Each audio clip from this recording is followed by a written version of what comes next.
વાપીના બલીઠા ખાતે પવિત્ર રમઝાન માસ નિમિત્તે સ્ક્રેપના વેપારી અબ્દુલભાઈ ઉર્ફે રાજુભાઈની ઓફિસે યોજાયેલી ઇફતાર પાર્ટીમાં મુસ્લિમ અગ્રણી ઇજ્જુ શેખ અને સાંસદના પુત્ર ગૌરાંગ પટેલ હાજર રહ્યા હતા. વાપી બલીઠા ગામે ગતરોજ શુક્રવારના રમઝાન માસમાં પવિત્ર રોજામાં વાપી પંથકમાં સામૂહિક ઇફતાર પાર્ટી બલીઠાના સ્કેલના વેપારી અબ્દુલભાઈ ઉર્ફે રાજુભાઈના ઓફિસ ખાતે ઇફતાર પાર્ટીનું આયોજન સાંજે 7:30 કલાકે રાખવામાં આવ્યું હતું, જેમાં બિલાડના મુસ્લિમ અગ્રણી ઇજ્જુભાઈ શેખ, દમણ સાંસદ લાલુભાઈ પટેલ, પુત્ર ગૌરાંગ પટેલ તેમજ તેના સાથી મિત્ર અને પારડી ઉમેશભાઈ મહેમાન તરીકે હાજર હતા.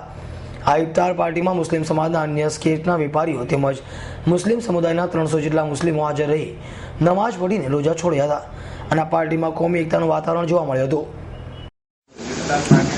ભેગા થાય ને રોજા ખોલે એનાથી મન મેળાપ થાય ને એકતા જેવું લાગે. હજુ કેટલા દિવસ છે ઈદના બાકી અને કોણ કોણ આવ્યું છે આ કાર્યક્રમમાં? આઠ દિવસ બીજા બાકી છે. એમાં ઘણા બધા લોકો આવ્યા છે. 200 થી 250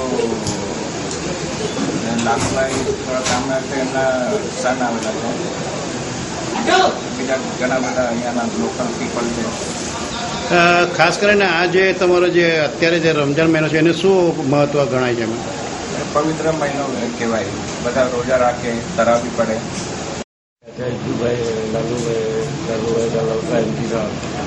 हम लोग आए. लालूभाई का थोड़ा तबीयत खराब था, वो नहीं आ पाए. बाकी और काफी लोग आए.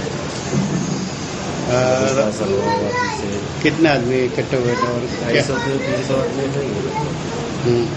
उसका महत्व क्या है रमजान का?